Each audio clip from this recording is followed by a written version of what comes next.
Hi guys, it's Steph here from the Novelty Corner and welcome back to my channel. Today I have another Books Beside My Bed video. For those of you who are new here, I film one of these every week where I recap the last 7 days of reading, and for those of you who are very familiar with the series, welcome back. This was week 2 of the Newt Readathon, and I can officially say that I have completed all the challenges for my target career, which was Hogwarts Professor of Astronomy, and I'll go through that a little bit more later on. I am now just going to continue to try and get through as many of the challenges as I can. This is my reading week from the 4th to the 10th of August. I read 7 books and DNF'd 1 book this week. I read a total of 2,486 pages and my yearly reading total is up to 227 books. And along with reading and watching the occasional TV show this week, I also went to Alan Unwin's YA FanFest 2019 evening on Thursday night, which was wonderful.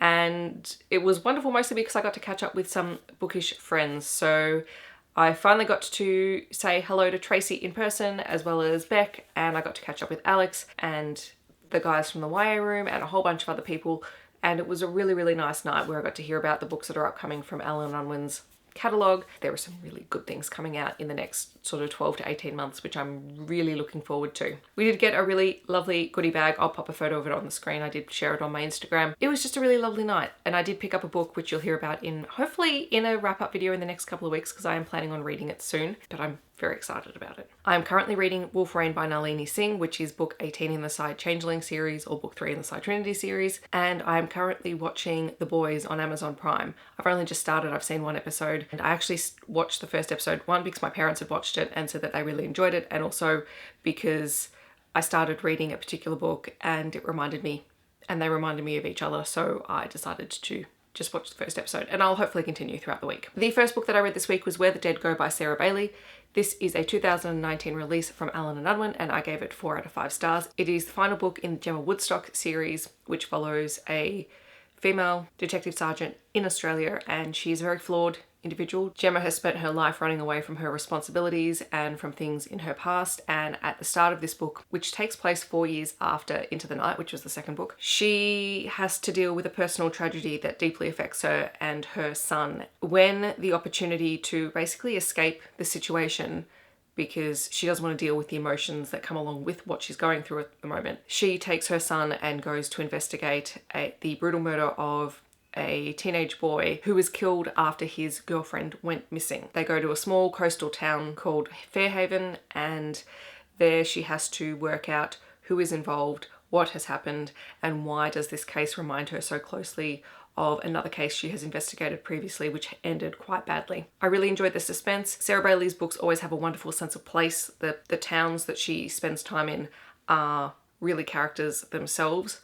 And I like how Gemma is deeply, deeply flawed. She is very, very human, and she doesn't always make the right decisions, and then she has to deal with the consequences. And finally, we start to see how she begins to recognize what sort of growth she has to make, even if it's baby steps. I'm sad that this is the last book, but I'm also glad with how this 3-story arc has gone. I read this for the Newt Challenge Muggle Studies. Acceptable to read a book with a photo element on the front cover. Then I finally read The Girl Who Circumnavigated Fairyland in a Ship of Her Own Making by Catherine M. Valente. This is a 2011 release from Fable and Friends, and I gave it 4 stars.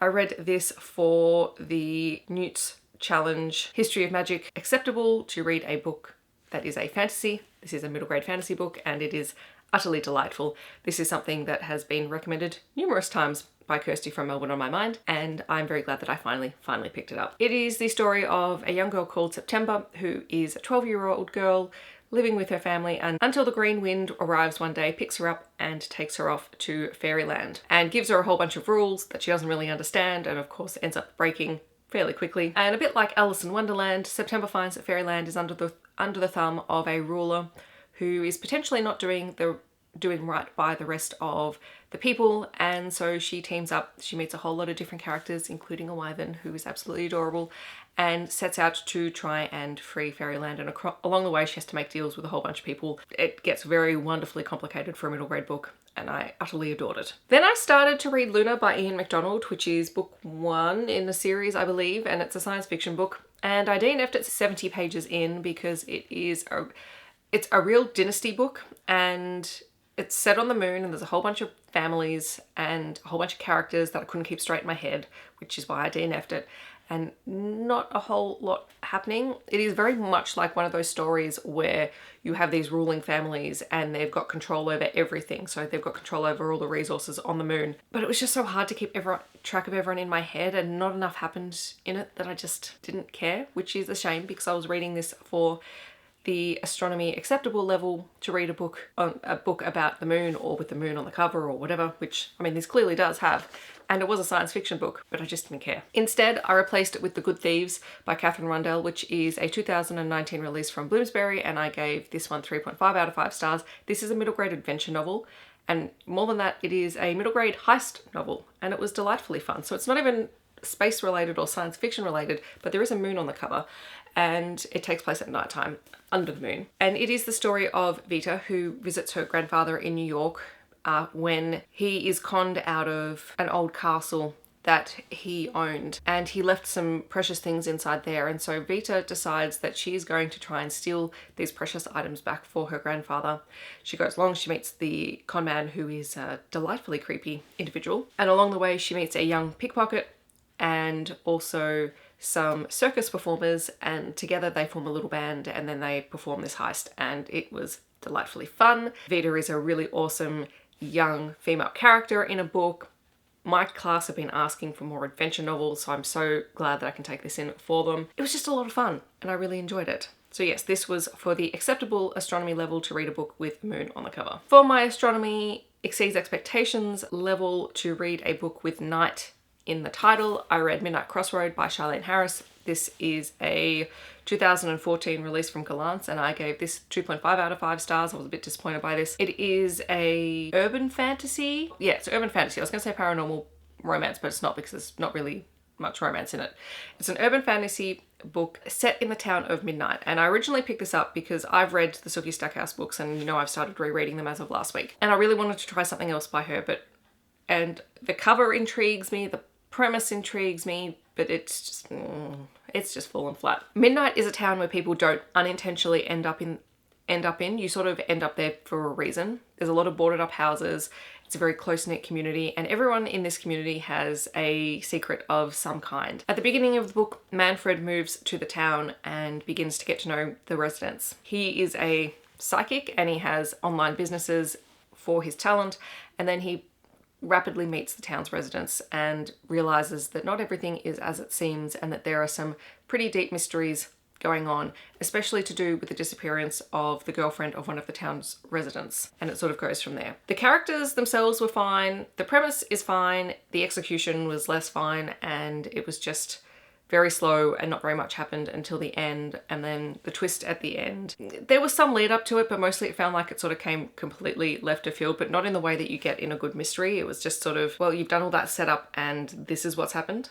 So that was disappointing. Then for outstanding in astronomy, I read Starfell, Willow Moss and the Lost Day by Dominique Valente. That challenge was to read a book with stars on the cover, and there are plenty of stars on this cover, as well as the word star. And no, it is not science fiction, so the irony is not lost on me that I have not read any science fiction books for any of the astronomy subjects, but I have read a whole lot of my middle grade books, which means I can take a whole lot of books into school, so it's a win-win really. Willow Moss and the Lost Day is about a young girl called Willow who lives with her family. It's a fantasy book, and she sort of has unimpressive magic by her family's standards. She has the ability to find lost things. And by finding lost things, things literally just sort of fall out of the air in front of her, whether she wants them to or not. It's not an impressive gift considering her family's other abilities, and so quite often they sort of leave her to her own devices, and she's very close with her grandmother. And then one day, the most feared witch in all of Starfell comes to find Willow, specifically to ask her to help her find something, and it turns out that everyone has lost a day, and the day that they lost was a Tuesday, and no one really knows why. When Willow tries to think of the Tuesday, she has this deep sense that she has lost something really precious to her, but she doesn't know what it is. And then when she tries to find the lost day by using her abilities, she almost destroys the world. And so she has to head off with a team of newfound friends and discover what happened to this Tuesday and why it disappeared. And it was just lovely and heartwarming and fun and just utterly adorable. Then I read Ocean Light by Nalini Singh, which is book 17 in the Psy-Changeling series. It was a 2018 release from Galance, and I gave it 4 out of 5 stars. I read this for the Defense Against the Dark Arts challenge to read a book with a black hardcover. Now, I don't physically own the book, but I actually know that the hardcover is black. It is like the rest of the series, so I read it, and no one can tell me off for that. It's cheating, but it's cheating with good intentions. This particular book in the Psy-Changeling series follows some of the black sea changelings, which are the sea animal shifters. So they live in the ocean. They are not one particular race of shifters, but they are sort of all of the ocean shifters that work together as a community. At the end of the last book, Bowen, who is one of the human members of the Alliance, he's sort of the leader, he was injured, and so he's been taken to a Black Sea facility in order to be treated. There he meets Kaya, who is one of the changelings, and the two have sort of an initial dislike of each other, which rapidly turns into an infatuation with each other. And there's an accelerated timeline here because Bowen thinks he's going to die. So the progression is super, super quick. What I found most interesting about this particular book was the introduction to more detail about the Black Sea, and particularly its leaders, Mayan, I don't know how to say her name, and Malachi. And I would really, really like Malachi book. I think he's a very, very interesting character. But what was nice to see is Bo is not one of the human characters that I particularly enjoyed reading about in previous books, but having had his story now, he's a much more likable character, much more approachable, I think, for the readers. And he has an arc where he actually has to learn how to live in this world, because he has some quite strong feelings about changelings and Psy, and this book challenges all of those ideals for him in a very particular way. We also don't find out what sort of changeling Kaya is right until the end of the book, but there are plenty of hints. So if you're paying attention right from the start, you as the reader can pick up what sort of changeling she is. But it was kind of fun. It was fun, and I really enjoyed it. I enjoyed it a lot more than I expected to. And the final book that I read this week was Steelheart by Brandon Sanderson, which is a 2013 release from Gallant, and I gave this 5 out of 5 stars. I read this for the Exceeds Expectations Defense Against the Dark Arts challenge, which was to read the first book that came to mind on your TBR, and this was what I thought of way back when G first announced the newts for this year. It's sort of young adult, but it sort of is in between young adult and adult. I don't think there's anything about it that is specifically young adult, except that it's very straightforward to read. It's not a complicated text, and it is sort of science fiction / science fantasy maybe, and it follows a character who lives in a world where there was some event called Calamity which gave people superhuman abilities. Instead of becoming these sort of benevolent, helpful individuals in society, these superheroes called epics began to take over the world, and their personalities changed to the point where they no longer cared about the humans. And Steelheart is the ruler of Chicago, or New Cargo as it's called, and he is basically invincible. So all of these epics rule the world sort of with an iron fist, and nobody stands up to them except for the Reckoners, a group of humans who go after lower level epic targets and remove them from the playing board. Our main character David was 10 years old in the sort of the prologue part of the book, where he witnessed Steelheart's only weakness, and he's never forgotten it. His father was killed on that day, and it was the day that Steelheart took control of Chicago, and he's held on to that need for vengeance for his whole life. And he's 18 now, and he decides he's going to join the Reckoners, and he's going to help them bring down Steelheart. And that's basically the premise of the book, and I loved it. It is exactly the sort of book that I like. It was really, really fast paced.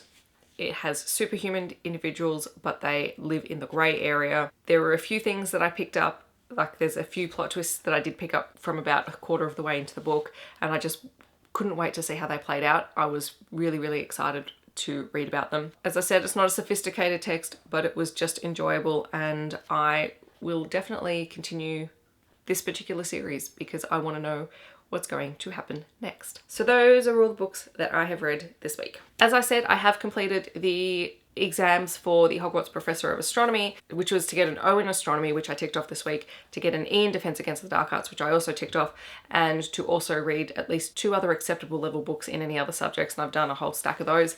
I'm now working my way through the rest of the challenges, so we'll see what I end up with. In the comments, let me know if you have read any of these books, or if you are planning on picking any of them up in the future, or let me know what else you have read. I hope that wherever you are in the world, you're having a wonderful day, and I'll catch you guys in my next video. Thanks so much for watching.